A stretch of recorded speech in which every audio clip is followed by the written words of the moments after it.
In the Gospel of Luke, immediately after this 40-day wilderness temptations that he goes through that Laura alluded to last week, one of the pivotal stories that the season of Lent is based on, in Luke's version, he leaves there and he goes back to his hometown, where he goes to his local synagogue and he reads scripture there in his hometown church, so to speak. And in so doing, he reveals the reason that God sent him into this world. Please listen carefully to the word of God. So he, that's Jesus, came to Nazareth, where he had been brought up. And as his custom was, he went into the synagogue on the Sabbath day and stood up to read. And he was handed the book of the prophet Isaiah. And when he had opened the book, he found the place where it was written, "The Spirit of the Lord is upon me, because he has anointed me to preach the gospel to the poor. He has sent me to heal the brokenhearted, to proclaim liberty to the captives and recovery of sight to the blind, to set at liberty those who are oppressed, to proclaim the acceptable year of the Lord." Then he closed the book and gave it back to the attendant and sat down. And the eyes of all who were in the synagogue were fixed on him. And he began to say to them, "Today this scripture is fulfilled in your hearing." So all who bore witness to him and marveled at the gracious words which proceeded out of his mouth. And they said, "Is this not Joseph's son?" This is the word of God for the people of God. You know, one of the most important questions that we have to ask ourselves before we can decide if we can trust Jesus with our lives is, can we trust him with our broken hearts? Because we all know what it feels like to have our hearts broken, don't we? Things happen in our lives. Painful things, hurtful things, devastating things. We lose people that we love. People let us down. Sometimes we do dumb things and make stupid choices. Other times we're the victims of other people's stupid choices. Still other times, no one does anything at all, and yet still the heartbreak comes. In our health, our relationships, our finances, a hurricane lands, a war erupts, an economy implodes, a diagnosis is received, someone falls asleep behind a wheel. I bet if I were to ask you right now to take out a piece of paper and a pencil and write down the 5 greatest hurts that you've suffered in this life, my guess is it wouldn't take very long for you to come up with at least 5. Because it's not like those things are ever very far away, are they? And those hurts, they affect us. They alter us. They shape us and mold us. Sometimes in ways that we don't even immediately understand. I remember when I was in seminary, we were required, as part of our Intro to Counseling course, to be in therapy ourselves. They thought that in order for us to understand people who were in counseling, that we had to understand what it was like to be counseled, to open up and examine our own lives. And so I went in for my first appointment with the therapist, and she asked me, "So what do you want to talk about?" And I said, "I don't know." She said, "Well, why don't we start by having you tell me the story of your life?" I was like, "Okay." And after we had done that first hour, she said, "Have you ever talked to anyone in depth about your sister's death and how it's affected you?" I said, "No." She said, "Well, why don't we start there?" And I know I've told you before that when I was 3.5 years old, my 7-year-old sister was killed in a car accident when a family friend was driving her home from Philadelphia to where we were in Cape May, New Jersey, and fell asleep at the wheel. It always seems so far away, like a terribly bad dream. I always thought, how close could I really have been to her? How deeply could this have really affected me? After all, I was only 3.5 years old. She was only 7. And yet I think I've told you before that when our son turned 3.5 years old and I saw the relationship that he had with his sister, our daughter Ryan, at 5.5 years old, I understood completely. I mean, I always had known that Sharon's death had been hard on me, hard on all of us, but I didn't realize the degree to which it had affected me or continues to affect me. I had never really connected the dots, how both my deep visceral fear of death and my compulsion to overcome that fear by allowing myself to get into these dangerous, risky, death-defying situations all around the globe probably came from the same place, probably came from that time. We talked about how both my reluctance to commit to girlfriends or to get too close to people on the one hand, and yet my deep love for people and deep empathy for other people's suffering, on the other hand, likely came from those same deep scars that I suffered in the wake of my sister's death. The pains of our past, they affect us. They shape us, inform us. And human suffering is particularly intriguing because how we as human beings are uniquely created to try to find some kind of meaning in our suffering. Animals don't do this. We are the only ones who are always looking for some reason or purpose to our suffering. We're the ones who are always asking why, as if there has to be some kind of reason, some kind of cause and effect relationship for all of the pain that we go through. And then, of course, for those of us who believe in God, wow, it just adds a whole nother layer to the why question, doesn't it? Suddenly it becomes, why would God allow this? What have I done to deserve this? What was God thinking? This is the uniquely human question, as well as being one of the great proofs that Jesus was indeed fully human, because even he went there, didn't he? My God, why? Why? Why have you forsaken me? For which we have historically come up with some pretty messed up and scary answers, particularly here in the church. Answers like, well, it must be some kind of punishment for something you did wrong. I don't know if you remember that story in the Gospel of John. Jesus' disciples come to him. They've met a man who was born blind, and they say, so, Rabbi, who sinned? Was it this man or his parents that he was born blind? Or in the case of something like 9/11, is it something that our country did wrong? Or else we say, now, you can't see it now, but this suffering, it's part of a bigger, more holistic, glorious cosmic plan that God has for good in your life.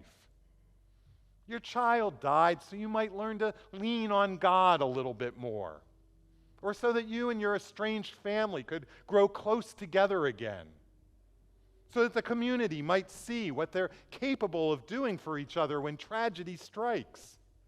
Or you must have been abused so that you can help other people who've been abused in the future. As if there is nothing that could ever happen that God didn't intend or will as part of some bigger or more beautiful plan. Is it going to get me in trouble here in the church if I say that's a bunch of BS? You and I, we live in a broken and dangerous world. Things happen all the time that are not part of God's plan. Accidental things happen. Mother Nature things happen. Stupid people make stupid choices. Half the time, that stupid person is us. Those of us who consider ourselves disciples of this Rabbi Jesus of Nazareth are given the unenviable task of trying to somehow hold two seemingly contradictory truths together. The one is God's love, God's deep personal love and care for each one of us and every detail of our lives. A reality that we know not only from Scripture, but from our personal experience as well. And the second truth is our very real experience with pain and suffering, our own and the suffering of those around us. These are two realities that give rise to an enduring theological question or dilemma known as the theodicy. You've probably heard of it before. Scholars and theologians and philosophers have been arguing and debating ever since Epicurus first posed it in 300 BC.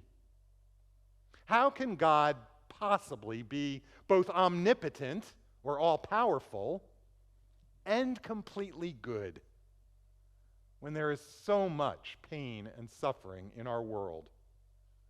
Either God can't stop the suffering, in which case God cannot be all-powerful, or worse, God can, but won't, which certainly makes God something less than completely good.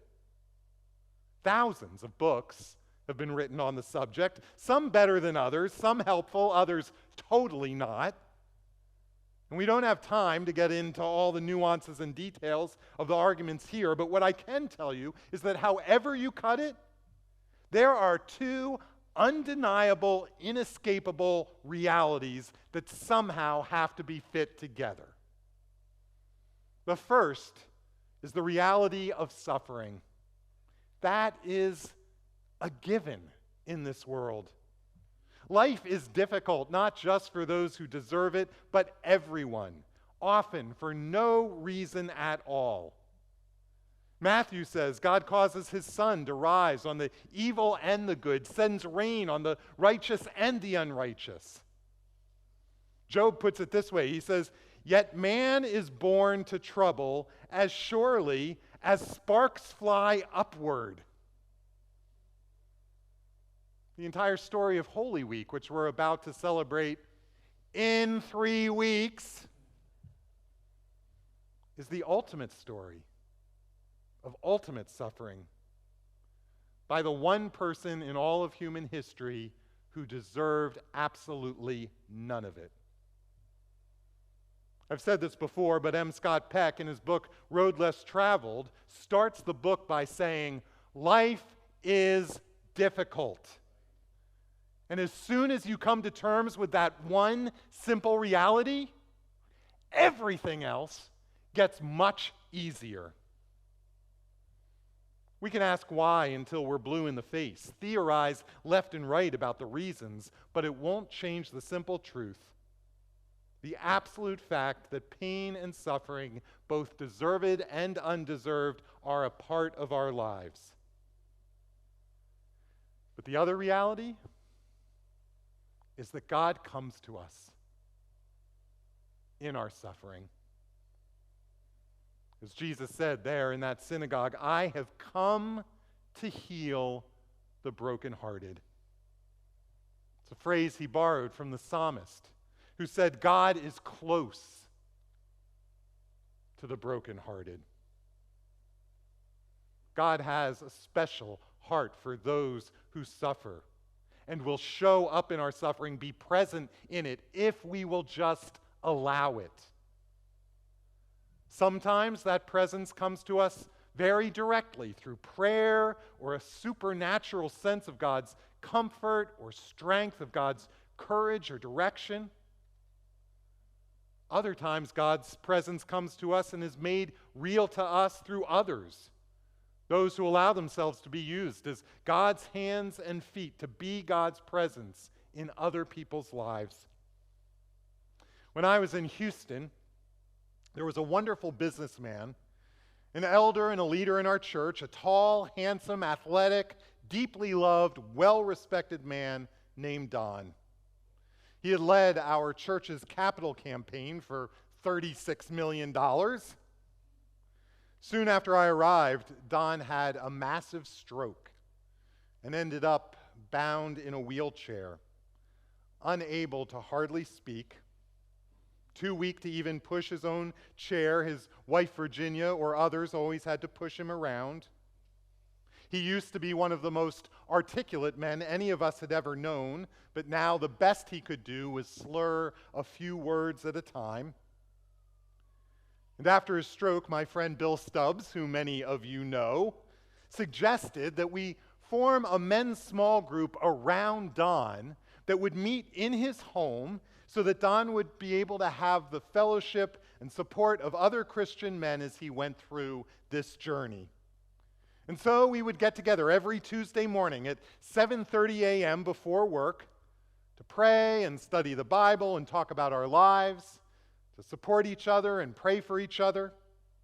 One of the retired men, Walter, would stay after we left and do Don's physical therapy exercises with him. The group included many of the most respected and trusted Christian leaders at our church. And I think it made a huge difference in Don's life right at the time when he needed it most. And then one Sunday night, we got a call from one of the other men in the group, a man named John, that his daughter Christine had been found under a tarp in the woods outside of Houston with a bullet through her head. She had been murdered by her boyfriend, as it turned out. John called us that Tuesday morning, 3 days later, and said, "Guys, I just can't come. I hope you understand. I am too emotionally distraught." And we were like, of course. But Don motioned for us to bring him the phone. And in his own slurring words, he said, "John, please come over. I need to see you." And so John came. And when he walked through that door, none of us knew exactly what to say or what to do.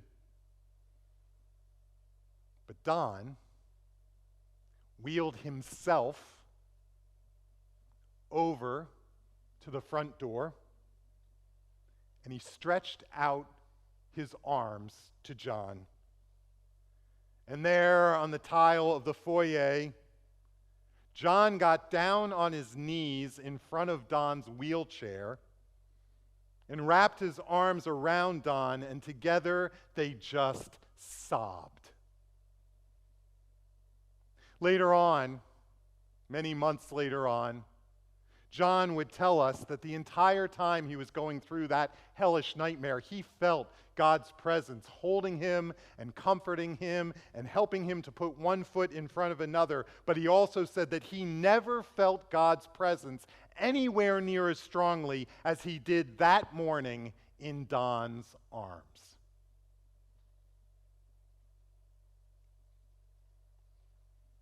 And as it just so happens, it was about a year later that we were there on another one of our Tuesday mornings when I arrived at Don's house to see our entire group huddled around Don's television. It turned out that some jet airplane had somehow, just moments earlier, got so off track that it had crashed into one of the towers of the World Trade Center. And so we all sat there, huddled around the TV. So we watched the second plane crash into the second tower. And without one word, we all just reached out and grabbed each other's hands And we all knew our world, our lives would never be the same. But you know, I can't think of any place I would have rather been in that moment when that happened. I could feel God's presence there among us. But it's more than just God's presence. Because another reality that people have been experiencing for thousands of years now is that when we invite God into our brokenness, into our pain and our tragedy and our suffering, God is able to bring some kind of good out of it. Sometimes it's just little things, a little glimpse of grace, some small little insight, a new strength or insight. Other times, it's full-on redemption, deep spiritual or emotional growth out of even the most horrible situations. And it is so important to be clear here. Just because God is able to do something with our suffering doesn't mean that the suffering was ever okay or intended or worth it or necessarily had any kind of meaning or purpose. We need to be really clear that the meaning of Romans 8:28, when Paul says, and we know that in all things God works for the good of those who love him, who have been called according to his purpose, that does not mean that God causes bad things to happen so that God can bring something good out of it. But that bad things do happen all the time. Often for no reason at all. It is part of living in a broken and dangerous world. But that if we allow God into our brokenness, into our pain and our suffering, God can take even the most senseless hurt and bring some good things out of it. I don't know what is on your list that I asked about at the beginning of this sermon, what you've been through in your past, what you're going through right now. But I do know that when we are suffering, we do have a choice to make as to how we're going to receive it or react to it. Is our suffering going to become hamster wheel suffering? Or are we going to allow God into the pain and turn our suffering into pottery wheel suffering? Hamster wheel suffering, as you can imagine, is the kind of suffering that just goes round and round and doesn't ever get anywhere. When we can't stop asking why, looking for some kind of reason, someone to blame, whether it's God or others or even ourselves. Rehashing the pain over and over while the entire time just feeling sorrier and sorrier for ourselves. Allowing it to chip away at our hope and our resilience. Holding on to our suffering is a never-ending loop of blame and misery and a diminishment of our capacity to love and to care, ultimately to live. Pottery wheel suffering, on the other hand, is the kind of suffering that comes to terms with the simple fact that pain is a part of life, and that while it's bound to affect us and shape us, in many of the most important ways, we get to choose how we are going to be affected and molded by our pain. Pottery wheel suffering is the kind of suffering that recognizes that even when my suffering isn't deserved and it isn't fair, I can still let God into it. I can use it as an opportunity to become softer, not harder, to become more malleable, not hard as a stone, to become more open and more loving and more responsive to God's hand in my life. We don't always have a choice about the pain that comes into our life, but we do have a choice about how we are going to react to it, the way that we understand the hurts that are on our list, past, present, and future. Allow God into your pain. Allow God's hands to mold you and shape you and sculpt you until you are able to say, God, you are the potter, and I am the clay. Even in this mess, which is my life, come and have your way with me. Amen. I want us to spend a little bit of time in prayer and meditation. Some of our hurts and our pains are right there under the surface, and it takes almost nothing to bring them out. Others have been so deeply pushed down over so many years that it's hard to even identify them. In this Lenten season, as we take a deep dive into what God wants for us next, what is the healing that God longs to bring to you? What is the pottery wheel suffering or the suffering that could be changed from hamster wheel suffering to pottery suffering in your life? Let's spend some time in prayer and meditation.